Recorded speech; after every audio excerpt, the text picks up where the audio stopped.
Hey guys, welcome to civil service study. इस video में हम देखेंगे 16 दिसंबर 2017 को जो यूपीएससी का एग्जाम हुआ था थर्ड शिफ्ट वाला उसका। इससे पहले देखिए मैं दो वीडियो बना चुका हूं और उसमें मैं 20 दिसंबर 2017 और 21 दिसंबर 2017 इन दोनों को जो थर्ड शिफ्ट में जो पेपर हुए थे उनका डिसीजन कर चुका है। आज करेंगे 16 दिसंबर वाला। ठीक है, अगर आपने वो दोनों वीडियो नहीं देखी है तो आप प्ले लिस्ट में जाके उसको देख सकते हैं। ठीक है, और ये हमारा जो सेट नंबर है वो थर्ड है। इससे पहले मैं पहला और दूसरा डिस्कशन करा चुका हूँ। तो चलते हैं, स्टार्ट करते हैं। आपके सामने क्वेश्चन नंबर फर्स्ट है। यहाँ पे लिखा हुआ है 14वें वित्त आयोग के अध्यक्ष कौन थे। ठीक है, तो फाइनेंस कमीशन है, इसको बोलते हैं वित्त आयोग। इसका जो स्थापना की जाती है तो इसका प्रावधान किया गया भारत के संविधान के अनुच्छेद 280 में। और वित्त आयोग का काम क्या होता है? वित्त आयोग का काम होता है कि जो केंद्र सरकार के पास टैक्स कलेक्शन आता है, मतलब केंद्र सरकार के पास जो कर संग्रहण आता है वो राज्यों को किस अनुपात में दिया जाएगा, मतलब किस राज्य को कितना पैसा मिलेगा, उसका निर्धारण कौन करता है? वित्त आयोग करता है। और वित्त आयोग का जो गठन है वो किसके द्वारा किया जाता है? तो ये किया जाता है राष्ट्रपति के द्वारा। ठीक है, वित्त आयोग का गठन कौन करेगा? तो राष्ट्रपति करेंगे। ये भी आर्टिकल 280 में ही बोला गया। अब यहाँ पे देखिए, भारत में जो सबसे पहला फाइनेंस कमीशन बनाया गया था, सबसे पहला ये बनाया गया था 1951 में। और सबसे पहले जो वित्त आयोग थे उसके अध्यक्ष कौन थे? इसके थे केसी नियोगी। ठीक है, वर्तमान में कौन से नंबर का चल रहा है? वर्तमान में चल रहा है 15वें नंबर का। ये काम करेगा 2020 से लेके 2025 तक। और इसके अध्यक्ष कौन है? इसके अध्यक्ष हैं एन के सिंह। और प्रश्न यहाँ पे ये पूछा गया है कि 14वें नंबर के कौन थे, तो मतलब इससे पहले वाले। तो 14वें नंबर का जो वित्त आयोग है इसने जो काम किया था ये किया था 2015 से लेके 2020 तक। और इसके जो अध्यक्ष थे वो कौन थे? इनका नाम था वाई रेड्डी। ऑप्शन ए बिल्कुल ठीक है। और 13वें नंबर के कौन थे? तो 13वें नंबर के थे विजय केलकर। 14वें नंबर के वाई रेड्डी। और 12वें नंबर के थे सी रंगराजन। रघुराम राजन आज तक किसी भी वित्त आयोग के अध्यक्ष नहीं बने। तो इतनी चीज आपको क्लियर हो चुकी होगी। इस क्वेश्चन से आगे चलते सेकंड पे।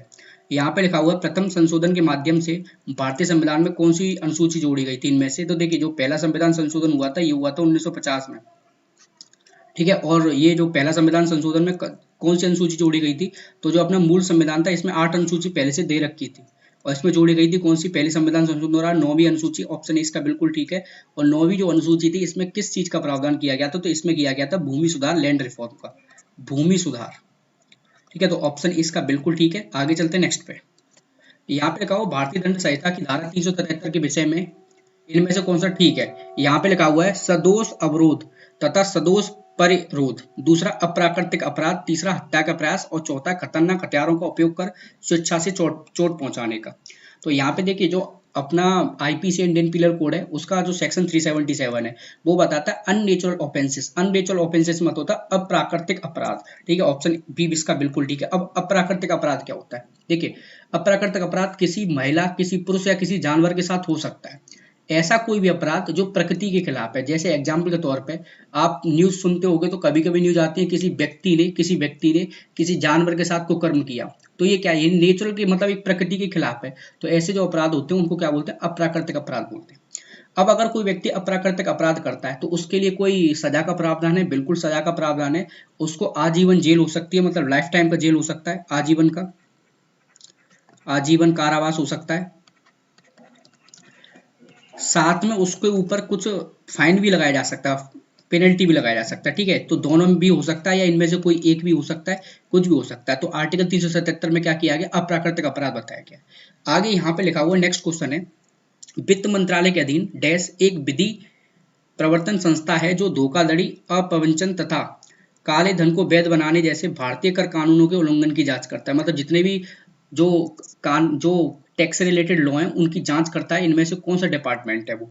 तो इसका देखिए, अगर आपको ये आता भी ना होगा फिर आप लगा दो। कैसे? जो सीएजी है, सीएजी, तो ये तो फाइनेंस मिनिस्ट्री के अंदर आता ही नहीं है, तो ऑप्शन बी तो वैसे ही चला गया। केंद्रीय सतर्कता आयोग, ये मैं कल बता चुका हूँ। जो सीबीसी है ये आता है डिपार्टमेंट ऑफ पर्सनल ट्रेनिंग, ये वित्त मंत्रालय के अंदर नहीं आता, तो ये भी गया। लोक लेखा समिति एक संसद की समिति होती है, ये भी वित्त मंत्रालय के अंदर नहीं आता, तो बचा कौन सा? ऑप्शन ए इसका बिल्कुल ठीक है। ठीक है, तो आगे चलते हैं नेक्स्ट क्वेश्चन पे। यहाँ पे लिखा हुआ है वर्ष 2016 में पारित मातृत्व लाभ अधिनियम में संशोधन के तहत पहली बार मां बनने वाली औरतों के लिए मातृत्व अवकाश की अवधि 12 सप्ताह से बढ़ा के कितने सप्ताह कर दी गई थी? देखिए, इसको बोलते हैं मातृत्व लाभ, मतलब इसको बोलते हैं प्रेगनेंसी लीव। कि अगर महिला जब प्रेग्नेंट होती है तो उसको क्या देती है? चाहे तो सरकारी नौकरी करती हो चाहे प्राइवेट नौकरी करती हो, उसको कुछ लीव दी जाती है जो पेड लीव होती है। तो ये पहले जो पेड लीव थी वो थी 12 हफ्ते की, और 2016 में सरकार ने इनको बढ़ा दिया था, और अब इनको बढ़ा के कितना कर दिया, अब कर दिया इनको 26 हफ्ते का। तो ऑप्शन डी इसका बिल्कुल ठीक है।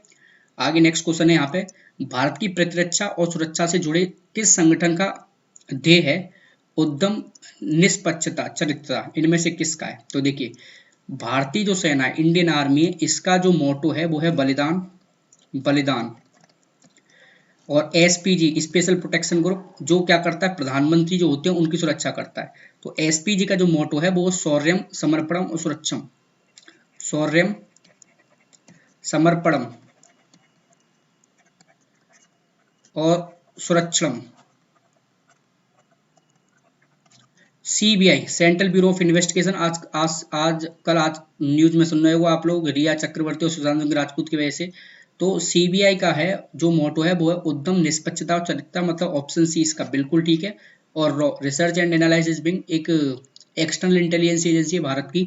तो जो रॉ है, रॉ का जो मोटो है वो है धर्मो धर्मो रक्षति रक्षत, रक्षति रक्षत। एक एग्जाम में ये पूछा गया था कि ये रॉ का जो मोटो है धर्मो रक्षति रक्षत, वो इनमें से कौन से ग्रंथ से लिया गया? तो याद रखना ये भगवत गीता से लिया गया, ठीक है, भगवत गीता से लिया गया धर्मो रक्षति रक्षत। इसका मतलब जो होता है कि जो धर्म की रक्षा करता है धर्म उसकी रक्षा करता है, ठीक है। तो ऑप्शन सी इसका बिल्कुल सही था। आगे चलते हैं नेक्स्ट पे। यहाँ पे लिखा हुआ सूचना का अधिकार, आरटीआई अधिनियम की कौन सी धारा केंद्रीय सूचना आयोग के साथ साथ राज्य सूचना आयोगों को भी यह अधिकार देती है कि वह सरकारी प्राधिकरण, लोक सूचना अधिकारी, पीआईओ एवं प्रथम अपीलीय प्राधिकरण एफएए के विरुद्ध शिकायतों की जांच करें? तो देखिए, आरटीआई जो कानून है ये बताया था मैंने 2005 में लागू हुआ था, बहुत ज्यादा इंपॉर्टेंट है यूपीएससी के लिए, 2 से 3 क्वेश्चन पूछे जाते हैं इस एक्ट से। तो आरटीआई में देखिए क्या होता है, आरटीआई में अगर किसी व्यक्ति को कोई भी इन्फॉर्मेशन लेनी है सरकारी डिपार्टमेंट से, तो वो सबसे पहले क्या करता है, उस डिपार्टमेंट के पास एक एप्लीकेशन भेजता है। और डिपार्टमेंट में किस व्यक्ति के पास एप्लीकेशन जाते हैं, हर डिपार्टमेंट में एक बनाया जाता है public information officer, information officer, जिसको शॉर्ट में बोलते हैं पीआईओ, ठीक है। इसके पास एप्लीकेशन जाती है, अब ये क्या करता है, आंसर देता है। अब मान लीजिए यहाँ पे बोला गया कि अगर पीआईओ ही गड़बड़ करने लग जाए तो उसकी जो जांच करेगा, तो वो जांच कौन करेगा, वो या तो करेगा जो सेंट्रल इंफॉर्मेशन कमीशन होगा या राज्य का सूचना आयोग होगा, वो जांच करेगा। तो ये इनमें से कौन सी धारा में बोला गया कि वह जांच कर सकते हैं, जो ये बोला गया धारा 18 में बोला गया, ऑप्शन डी इसका बिल्कुल ठीक है। आगे चलते हैं नेक्स्ट पे। यहाँ पे लिखा राज्य की विधि निर्माण शक्ति के संदर्भ में निम्न में कौन सा कथन सही है? पहला, जिन राज्यों में द्विसदनीय विधायिका की व्यवस्था है, द्विसदनीय मतलब जहाँ पे विधानसभा भी और विधान परिषद भी है, वहां प्रस्तावित विधेयक राज्य के ऊपरी और निचले दोनों सदनों के द्वारा पारित होने चाहिए। दूसरा बोला गया, जिन राज्यों में एक सदनीय विधायिका की व्यवस्था है उनके लिए प्रस्तावित विधेयक राज्य के निचले सदन द्वारा एवं तत्पश्चात राज्यसभा में पारित होने चाहिए। तो ऑप्शन बी इसका बिल्कुल गलत है, ऑप्शन इसका बिल्कुल ठीक है, मतलब ऑप्शन डी बिल्कुल ठीक है इसका, ठीक है। देखिए इसका मतलब क्या है, जिन राज्यों में 2 सदन है, जैसे उत्तर प्रदेश है, उत्तर प्रदेश में 2 सदन है, विधानसभा भी और विधान परिषद भी है। तो यहाँ पे अगर उत्तर प्रदेश सरकार कोई भी बिल लेके आएगी तो वो विधानसभा में भी पास होना चाहिए और विधान परिषद में भी पास होना चाहिए। पर अगर दूसरा हम केस समझे कि हरियाणा है, हरियाणा में एक सदन है, वहां पे भी केवल विधानसभा विधान परिषद नहीं है, तो हरियाणा सरकार अगर कोई बिल लेके आएगी ना, तो उसको केवल विधानसभा में पास होना है, उसको राज्यसभा में जाने की बिल्कुल जरूरत नहीं पड़ती है, ठीक है। तो इस वजह से ऑप्शन बी कट जाएगा और ऑप्शन ए क्या है इसका बिल्कुल ठीक है। आगे चलते हैं, समझ में आ चुका हो तो यहाँ पे लिखा हुआ है राज्य के नीति निर्देशन तत्व डीपीएसपी, डीपीएसपी कौन से पार्ट में आते हैं? तो पार्ट 4 में। कौन से आर्टिकल से? आर्टिकल 36 से लेके आर्टिकल कौन से 51 में, ठीक है। और ये कौन से देश से लिए गए? आयरलैंड से। तो यहाँ पे बोला गया राज्य के नीति निर्देशन तत्व के सिद्धांतों के अंतर्गत किस अनुच्छेद में राष्ट्रीय महत्व के स्मारकों, स्थानों और वस्तुओं के संरक्षण के विषय में कहा गया है? तो ये बोला गया कौन से आर्टिकल में? आर्टिकल 49 में बोला गया, ऑप्शन बी इसका बिल्कुल ठीक है, ठीक है। और इसी के साथ में देखिए 2 चीज और आपको याद रखनी है, डीपीएसपी में 2 आर्टिकल है बहुत ज्यादा महत्वपूर्ण है, मोस्टली टाइम एग्जाम में आते हैं। एक तो है आर्टिकल 40, ये बहुत पूछा जाता है, और ये एक आता है आर्टिकल 50, ये बहुत ज्यादा पूछा जाता है एग्जाम में। आर्टिकल 40 में क्या है? ग्राम पंचायत की स्थापना, ग्राम पंचायत की स्थापना, ये आर्टिकल 40 में बोला गया। साथ में आर्टिकल 50 में क्या बोला गया? आर्टिकल 50 में बोला गया है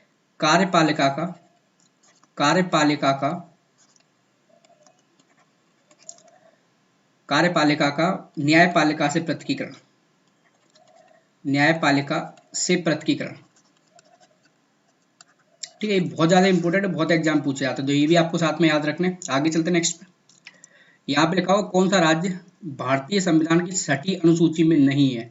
देखिए छठी अनुसूची में जो राज्य हैं वो आते हैं 4। कौन कौन से, बहुत आसान है याद करने में।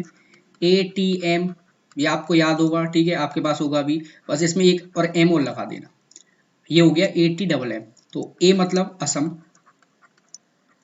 टी मतलब त्रिपुरा,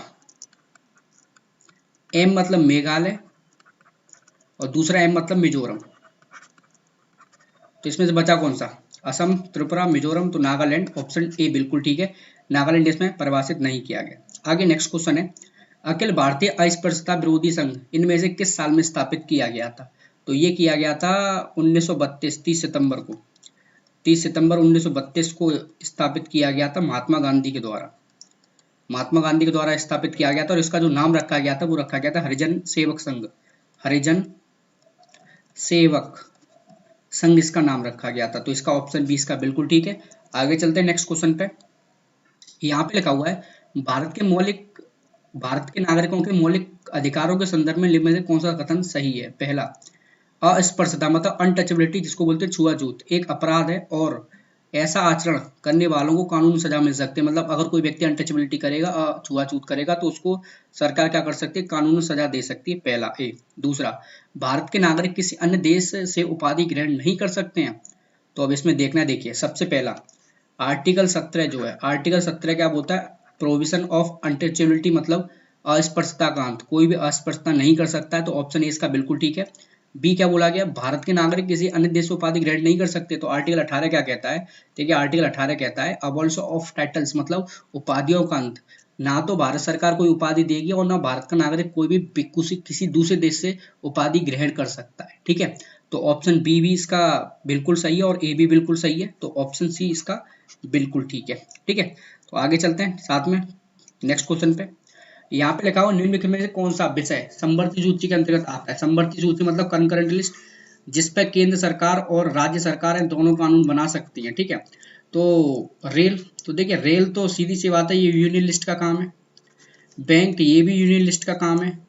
और जो फिशरीज होता है ये भी यूनियन लिस्ट का ही काम है। तो बचा कौन सा, न्याय एंड न्यासी, मतलब trust and trustee, trust and trustee है, ये आता है कंकरेंट लिस्ट का काम। तो ऑप्शन इसका बिल्कुल ठीक है। आगे नेक्स्ट बोला गया, भारत का पहला आरक्षित मतलब रिजर्व फॉरेस्ट इनमें से कौन सा है? भारत का पहला, तो देखिए भारत का जो सबसे पहला रिजर्व फॉरेस्ट है ये मध्य प्रदेश में है। इसका नाम है सतपुड़ा। ऑप्शन डी इसका बिल्कुल ठीक है। और मध्य प्रदेश में कहाँ पे आता है, होशंगाबाद, एक जगह होशंगाबाद, होशंगाबाद, यहाँ पे पेपर मिल है, पेपर मिल है, जो नोट का कागज होता है वो यहीं पे बनता है, पेपर मिल, ठीक है, होशंगाबाद। तो होशंगाबाद में सतपुड़ा राष्ट्रीय उद्यान है। तो इसको नेशनल, सतपुड़ा नेशनल पार्क है। ये क्या है, भारत का पहला आरक्षित मतलब रिजर्व फॉरेस्ट है। अच्छा, अब ये गिर कहाँ पे आता है? तो इसका ऑप्शन डी बिल्कुल ठीक है। गिर आता है कहाँ पे, गुजरात में। काजीरंगा अभी न्यूज में था, बाढ़ की वजह से असम में आता है। और कॉर्बेट, तो इसका पूरा नाम है वैसे जिम कॉर्बेट, जिम कॉर्बेट है और ये कहाँ पे आता है, उत्तराखंड में। और ये जिम कॉर्बेट नेशनल पार्क है, ये भारत का सबसे पुराना नेशनल पार्क है, जिम कॉर्बेट नेशनल पार्क। स्थापना कब की गई थी इसकी? इसकी स्थापना की गई 1936 में। तो आगे चलते हैं नेक्स्ट क्वेश्चन पे। यहाँ पे लिखा हुआ जनहित याचिका दायर करने के संदर्भ में निम्नलिखित में से कौन सा कथन सही है? ठीक है, देखिए क्वेश्चन चालू करूं उससे पहले जनहित याचिका को बोलते हैं PIL, पब्लिक इंटरेस्ट लिटिगेशन। इसको चालू करने का जो श्रेय जाता है भारत में वो किसको जाता है? दिया जाता है PN भगवती को, PN भगवती, ठीक है। PN भगवती भारत के मुख्य न्याय मतलब पूर्व मुख्य न्यायाधीश थे, उन्होंने PIL चालू किया था। अब PIL के बारे में आपको देखना है, यहाँ पे लिखा हुआ सबसे पहला PIL के बारे में कि यदि जनहित याचिका उच्च न्यायालय मतलब हाई कोर्ट में दायर की जाती है तो उसकी 5 प्रतिलिपियां दर्ज होनी चाहिए, पहला। दूसरा, यदि जनहित याचिका उच्चतम न्यायालय में दायर की जाती है तो उसको 2 प्रतिलिपियां होनी चाहिए। तो देखिए बहुत सही क्वेश्चन है, अगर इसको ध्यान से नहीं देखोगे तो गलती हो जाएगी। यहाँ पे सुप्रीम कोर्ट है उच्चतम और यहाँ पे हाई कोर्ट। हाई कोर्ट में अगर कोई भी PIL दायर होगी तो उसकी चाहिए 2 कॉपी केवल, और सुप्रीम कोर्ट में अगर दायर होगी तो उसकी होगी 5। तो ये उल्टा दे रखा है, इस वजह से दोनों ए और डी दोनों गलत है, ठीक है, दोनों ही नहीं, ठीक है। तो ऑप्शन डी इसका बिल्कुल ठीक है, याद रखना, बहुत ज्यादा इंपॉर्टेंट क्वेश्चन है। सुप्रीम कोर्ट में अगर PIL दायर होगी तो उसकी 5 कॉपी चाहिए होती है, और हाई कोर्ट में अगर चाहिए दायर होगी तो उसकी कितनी चाहिए होती है? 2 चाहिए होती है। यहाँ पे 5 हाई कोर्ट के लिए दे रखा है, इस वजह से गलत हो जाएगा, ठीक है। तो आगे चलते नेक्स्ट क्वेश्चन पे। यहाँ पे लिखा हो किसी सांसद के परित्याग के संदर्भ में निम्नलिखित में से कौन सा कथन सही है? पहला, परित्याग उस तारीख से प्रभावी होता है जिस दिन अध्यक्ष त्यागपत्र स्वीकार कर लेते हैं तथा पद त्याग स्वीकार होने के बाद सदस्य के पास त्यागपत्र वापस करने का विकल्प नहीं होता है, बिल्कुल ठीक है ये वाला। दूसरा, अगर सांसद ने अपना पद त्याग प्रभावी होने के लिए कोई भविष्य में तारीख निर्दिष्ट की है और यदि उसी दिन अध्यक्ष ने तक त्यागपत्र स्वीकार कर लिया है, यहाँ पे कर लिया होगा, कर लिया तो पद त्याग उसी तारीख से प्रभावी होगा। तो ये बिल्कुल दोनों ठीक है, ए और बी दोनों ठीक है, ऑप्शन इसका बिल्कुल ठीक है। ठीक है, जब तक उसने अगर रिजाइन दिया और जब तक अध्यक्ष चाहे लोकसभा का मेंबर हो चाहे राज्यसभा का, अगर अध्यक्ष को रिजाइन दिया है और अध्यक्ष ने स्वीकार नहीं किया है तो वो स्वीकार नहीं माना जाएगा। ठीक है, और एक बार स्वीकार कर लिया तो फिर उसको विड्रॉल नहीं कर सकता है वो। दूसरा नंबर पे बोला गया है कि अगर उसने रिजाइन दिया और कोई भविष्य की तारीख बोली गई है, जैसे एग्जाम्पल के तौर पर मान लीजिए आज है 31 अगस्त, 31 अगस्त को उसने रिजाइन दिया और उसने डेट डाल दी कि मेरा जो त्याग पत्र है वो 10 अक्टूबर से प्रभावी होना चाहिए, तो एक्सेप्ट जरूर कर लेगा, एक्सेप्ट लोग अध्यक्ष एक्सेप्ट जरूर कर सकता है, उसको स्वीकार जरूर कर सकता है, पर जो प्रभावी माना जाएगा वो कब से माना जाएगा, वो 10 अक्टूबर से प्रभावी माना जाएगा। ठीक है, तो इतनी चीज आपको क्लियर है। तो आगे चलते हैं, यहाँ पे लिखा हुआ है भरतपुर राष्ट्रीय उद्यान निम्नलिखित राष्ट्रीय उद्यानों में से कौन किसका एक पूर्व नाम है। तो भरतपुर जो नेशनल पार्क है वो किसका है, वो है केवलादेव नेशनल पार्क आता है भरतपुर में, ऑप्शन डी, इसी का पुराना नाम है। मतलब अब बोलते हैं इसको कोयलादेव, अब पहले उसको बोलते थे भरतपुर। ठीक है, अब बोलते केवलादेव। अच्छा, ये पेंच नेशनल पार्क कहाँ पे आता है, ये आता है मध्य प्रदेश में, काजीरंगा अभी बताया कहाँ पे आता है, असम में, और ये कहाँ पे आता है, रणथंभौर, ये आता है राजस्थान में। ठीक है, तो ऑप्शन डी इसका बिल्कुल ठीक है। आगे चलते हैं नेक्स्ट पे, यहाँ पे लिखा अविश्वास प्रस्ताव मतलब नो कॉन्फिडेंस मोशन इसको बोलते हैं इंग्लिश में, के विषय में निम्नलिखित में से कौन सा कथन सही है। पहला, ये केवल लोकसभा में लाया जा सकता है। दूसरा, यह केवल मंत्रिपरिषद के खिलाफ लाया जाता है, किसी मंत्री के खिलाफ नहीं। तो इसके दोनों सही है, लोकसभा में लाया जाता है और लोकसभा में लाने के लिए कम से कम 50 सदस्यों का बहुमत, एक बहुमत होना चाहिए, मतलब 50 सदस्यों का एक अप्रूवल होना चाहिए, तभी ला सकते हो, नहीं तो नहीं ला पाओगे। कभी वो अविश्वास प्रस्ताव है वो राज्यसभा में नहीं आता है। दूसरे नंबर पे, जो भी अविश्वास प्रस्ताव होगा वो पूरे मंत्री परिषद के खिलाफ आता है, ना कि इंडिविजुअल मिनिस्टर के खिलाफ आता है कभी। तो इस वजह से कौन सा पी और क्यू दोनों ठीक है। और दूसरे नंबर पे यहाँ पे क्या रहता है, देखिए अविश्वास प्रस्ताव अगर पास हो गया संसद में, अविश्वास प्रस्ताव पास हो गया, बहुत आराम से पास हो जाता है 1/2 बहुमत से। ठीक है, तो अगर अविश्वास प्रस्ताव पास हो गया तो पूरी सरकार को त्याग पत्र देना पड़ेगा, पर नॉर्मली जो अविश्वास प्रस्ताव है वो पास होना नहीं है। 2018 में मोदी जी की अंगेस्ट भी आया था, पास हुआ ही नहीं। ठीक है, पर एक प्रश्न यहाँ पे ये आ जाता है कि कौन से प्रधानमंत्री हैं जिन्होंने अविश्वास प्रस्ताव के पास हो, मतलब उनके अंगेस्ट में अविश्वास प्रस्ताव हो गया, पास हो गया था। तो बीपी सिंह, विश्वनाथ प्रताप सिंह, ये प्रधानमंत्री थे। ठीक है, इनके अगेंस्ट में अविश्वास प्रस्ताव पास हो गया था, इस वजह से इनको रिजाइन देना पड़ा था, एकमात्र ऐसे प्रधानमंत्री हैं भारत के। तो आगे चलते हैं नेक्स्ट में, इतना समझ में आ चुका हो तो आपको। यहाँ पे लिखा हुआ भारत के प्रथम मुख्य न्यायाधीश कौन थे इनमें से। तो देखिए, जो सुप्रीम कोर्ट है, सुप्रीम कोर्ट की जो स्थापना की गई है वो की गई है कब, 25 जनवरी 1950 को। स्थापना क्या की गई है, 1937 में एक कोर्ट बनाया गया था, फेडरल कोर्ट दिल्ली में, उसी का नाम बदल के चेंज कर दिया गया था उसका, 25 जनवरी 1950 को सुप्रीम कोर्ट। और 25 जनवरी 1950 को जब सुप्रीम कोर्ट बना तो उसके अगले दिन 26 जनवरी 1950 को, 26 जनवरी 1950 को प्रथम जो मुख्य न्यायाधीश बनते हैं वो बनते हैं एच जे कानिया। ये बनते हैं 1950 को, कौन सी तारीख को, 26 तारीख को, 26 जनवरी 1950 को। और ये जो रहते हैं चीफ जस्टिस, ये रहते हैं कब तक, ये 1951 तक रहते हैं, नवंबर 1951 तक रहते हैं। ठीक है, तो ऑप्शन डी इसका बिल्कुल ठीक है। अब देखिए एक क्वेश्चन यहाँ पे चीफ जस्टिस में ये आ जाता है कि भारत में सबसे अधिक समय तक चीफ जस्टिस रहने वाले व्यक्ति। तो भारत में जो सबसे अधिक समय तक जो चीफ जस्टिस रहने वाले व्यक्ति ये थे 16वें नंबर के, और इनका नाम क्या था, इनका नाम था वाईवी चंद्रचूड़, वाईवी चंद्रचूड़। ये 16वें नंबर के चीफ जस्टिस थे भारत के, और ये 7 साल तक रहे हैं चीफ जस्टिस, मुख्य न्यायाधीश। अब तक का इनका सबसे लंबा कार्यकाल है, मतलब इससे 7 साल तक आज तक कोई भी चीफ जस्टिस रहा ही नहीं। ये 1978 में अपॉइंट हुए थे और रिटायर हुए थे 1985 में। ठीक है, अप्रोक्स 7 साल ये क्या रहे, चीफ जस्टिस रहे। आगे नेक्स्ट क्वेश्चन आता है यहाँ पे, संविधान में 42वां संविधान संशोधन पारित किए जाने के समय भारत का राष्ट्रपति कौन था।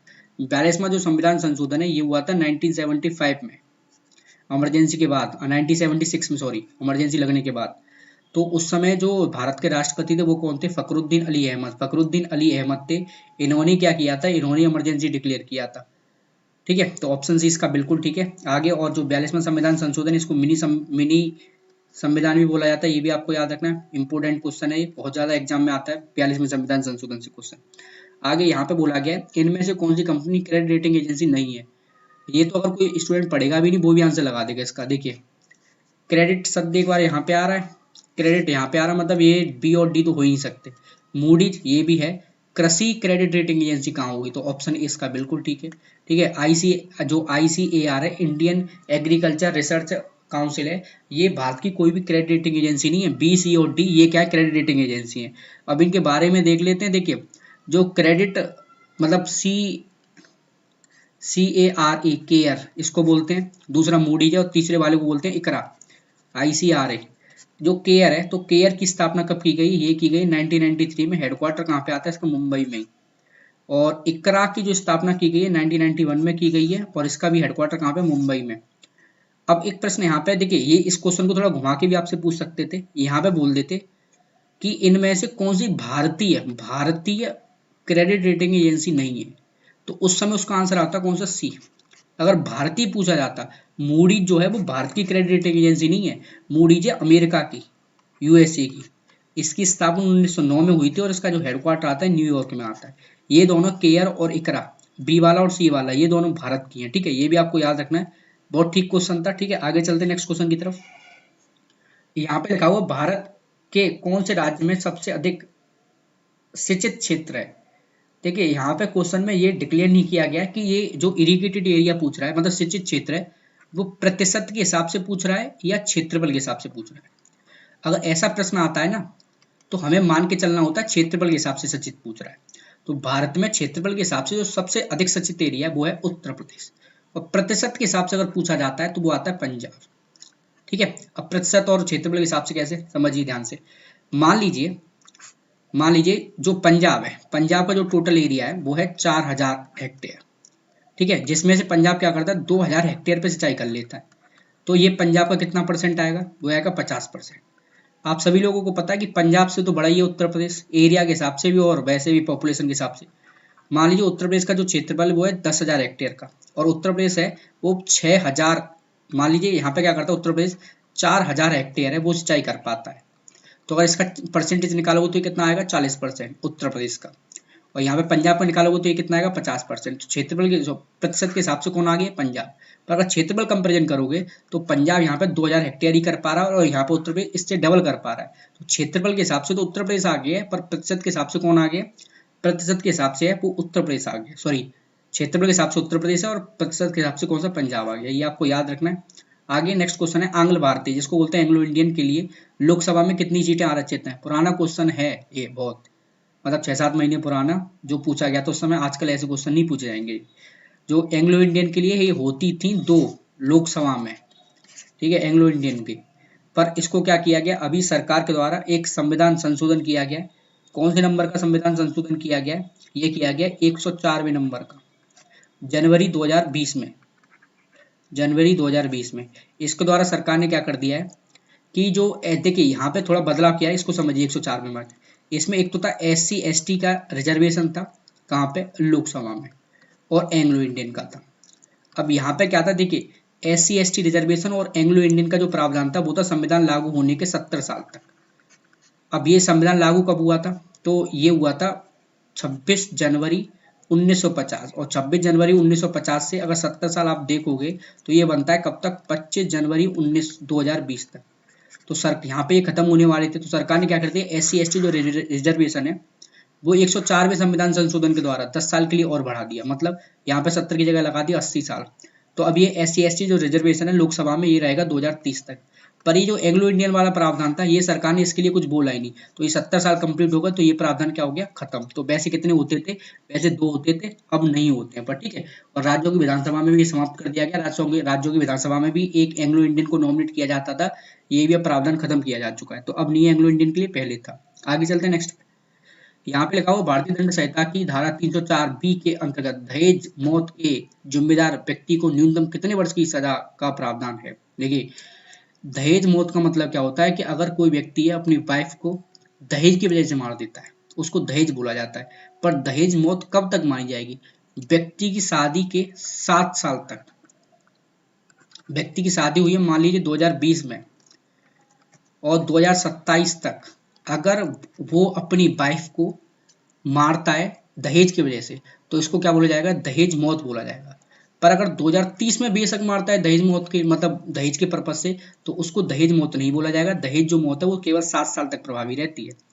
तो प्रश्न यहाँ पे बोला गया कि जिम्मेदार व्यक्ति को न्यूनतम कितने वर्ष के सजा का प्रावधान किया गया है। तो देखिए यहाँ पे क्या है कि अगर कोई व्यक्ति अपनी वाइफ को दहेज के लिए मारेगा तो उसके जो प्रावधान किया गया वो किया गया 7 साल का। ऑप्शन 20 का बिल्कुल ठीक है। ठीक है, और मैक्सिमम कितनी हो सकती है, तो 7 साल से लेकर अधिकतम जो हो सकती है वो आजीवन तक हो सकती है, आजीवन तक। आगे चलते हैं फिर नेक्स्ट क्वेश्चन की तरफ। यहाँ पे बोला गया राष्ट्रपति शासन को उसकी घोषणा के कितने समय के अंदर संसद द्वारा अनुमोदित किया जाना चाहिए। बहुत सिंपल क्वेश्चन है। देखिए अगर नेशनल इमरजेंसी लगाई जाती है मतलब राष्ट्रीय आपातकाल लगाया जाता है तो उसको लगने के 1 महीने के अंदर संसद में पास होना चाहिए, और अगर राज्य में राष्ट्रपति शासन लगाया जा रहा है तो उसको लगने के 2 महीने के अंदर सदन में पास होना चाहिए। ठीक है, और राष्ट्रपति शासन है वो कितना लग सकता है, तो एक बार में अगर लगा दोगे तो 6 महीने तक लगा रहेगा, और अधिकतम कितने साल तक लगा सकते हो, 3 साल तक लगा सकते हैं। और भारत में ठीक है इतना ही बहुत है, 3 साल तक। आगे चलते हैं नेक्स्ट पे। यहाँ पे लिखा हुआ है मूल हस्तलिखित भारतीय संविधान के प्रत्येक पृष्ठ को डैश के कलाकारों द्वारा निखारा और सजाया गया। मतलब अपना जो संविधान है उसका एक एक पेज है उस पर बहुत अच्छी पेंटिंग कर रखी है, तो वो इनमें से किस ऑर्गेनाइजेशन है उसके कलाकारों ने उसको बनाया था, तो ये शांति निकेतन पश्चिम बंगाल के जो कलाकार हैं उन्होंने इसको बनाया था, बहुत अच्छा सजाया हुआ है। नेक्स्ट क्वेश्चन है यहाँ पे राष्ट्रपति और उपराष्ट्रपति के चुनाव के संबंध में चुनाव याचिका को डैश के समक्ष दायर किया जाता है। देखिए अगर एमपी और एमएलए इन दोनों के चुनाव से संबंधित अगर कोई भी विवाद है तो मामला जाएगा हाई कोर्ट में। ठीक है, और राष्ट्रपति और उपराष्ट्रपति के चुनाव से संबंधित अगर कोई भी विवाद है तो ये कहां पे जाएगा, ये जाएगा सुप्रीम कोर्ट के पास, सॉरी सुप्रीम कोर्ट के पास। ऑप्शन डी इसका बिल्कुल ठीक है, ये पूछे जाते हैं एग्जाम में। आगे चलते हैं नेक्स्ट पे। यहाँ पे लिखा हुआ आजादी के बाद से भारत में कितने बार आपातकालीन स्थिति घोषित की गई है, तो आजादी के बाद से लगाई गई 3 बार।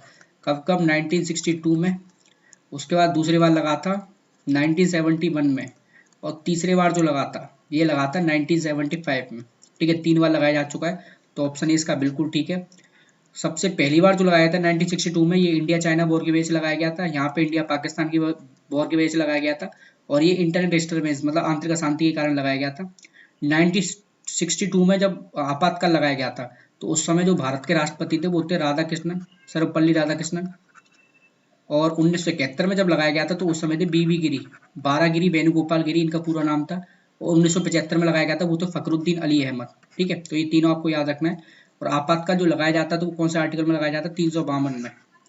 एक बार में कितने समय तक लग सकता है, 6 महीने के लिए, और अधिकतम अनिश्चित काल, कोई टाइम नहीं होता इसका, सरकार जब तक चाहेगी जब तक इसको एक्सटेंड कर सकती है। ठीक है, आगे नेक्स्ट क्वेश्चन है यहाँ पे भारत के संविधान के किसी संशोधन विधेयक को इनमें से टेस्ट क्या होगा कि लोकसभा में प्रेजेंट किया जाता है, पहले राष्ट्रपति और उसकी अनुमति के लिए भेजा जाता है, लोकसभा या राज्यसभा में प्रेजेंट किया जाता है, या केवल राज्यसभा में, तो ऑप्शन सी इसका बिल्कुल ठीक है। कोई भी संविधान संशोधन होगा तो पहले वो लोग मतलब किसी में प्रेजेंट कर सकते हो, या तो लोकसभा में पहले प्रेजेंट कर दो चाहे राज्यसभा में प्रेजेंट कर दो। ठीक है, तो ऑप्शन इसका बिल्कुल सी ठीक है। आगे यहाँ पे लिखा हो भारत सरकार के शीर्षस्थ कार्यकारी अधिकारी और सबसे वरिष्ठ लोक सेवक कौन होते हैं, मतलब भारत के सबसे बड़े ब्यूरोक्रेट्स कौन माने जाते हैं। तो देखिए भारत के जो सबसे बड़े ब्यूरोक्रेट्स होते हैं तो वो होते हैं कैबिनेट सेक्रेटरी। ऑप्शन सी एक मतलब आसान भाषा में समझिएगा कि प्रधानमंत्री के बाद जो सबसे पावरफुल आदमी भारत में वो कौन होते हैं, वो कैबिनेट सेक्रेटरी होते हैं। वो पूरा क्या चला रहे हैं, एक तरह से देश चला रहे हैं, तो ऑप्शन सी इसका बिल्कुल ठीक है। और वर्तमान में भारत में कैबिनेट सेक्रेटरी कौन है, तो वर्तमान में जो कैबिनेट सेक्रेटरी इनका नाम है राजीव गौबा, राजीव गौबा। ठीक है, और हाँ एक और क्वेश्चन आता है यहाँ पे, किसी यूपीपीसी से पूछा गया था लास्ट ईयर या किसी मॉडल पेपर में था कि जो पीएम होता है प्रधानमंत्री कार्यालय, तो क्वेश्चन ये था कि प्रधानमंत्री जो कार्यालय होता है उसका हेड कौन होता है। ऑप्शन दिए गए थे मतलब एक ऑप्शन था प्रधानमंत्री, एक था गृह मंत्री, एक था कैबिनेट सेक्रेटरी, एक अटॉर्नी जनरल, इस तरीके से। तो मोस्टली स्टूडेंट यहाँ पे गलती करे आते हैं कौन सा, कि वो लगाया पीएम, कि प्रधानमंत्री कार्यालय का अध्यक्ष कौन होगा, प्रधानमंत्री, पर गलत है। प्रधानमंत्री कार्यालय का जो अध्यक्ष होता है ना, मतलब हेड जो होता है वो भी कौन होता है, वो भी कैबिनेट सेक्रेटरी होता है, ये भी आपको याद रखना है। ठीक है, तो ऑप्शन सी इसका बिल्कुल ठीक है। आगे नेक्स्ट क्वेश्चन है राज्यसभा में भारत के प्रत्येक राज्य के लिए सीटों के आवंटन का भारत के संविधान की किस अनुसूची में उल्लेखित किया गया, मतलब कौन से शेड्यूल में बोला गया है कि कौन से राज्य को कितनी सीटें मिलेंगी, तो ये कौन से में बोला गया है, तो फर्स्ट सेकंड फोर्थ में बोला गया। ठीक है, ऑप्शन डी इसका बिल्कुल ठीक है, फोर्थ में बोला गया राज्यों के लिए, और राज्यसभा की सबसे ज्यादा सीट कौन से राज्य में आती है, उत्तर प्रदेश में आती है, कितनी आती है, 31। ठीक है, तो आगे चलते हैं नेक्स्ट में।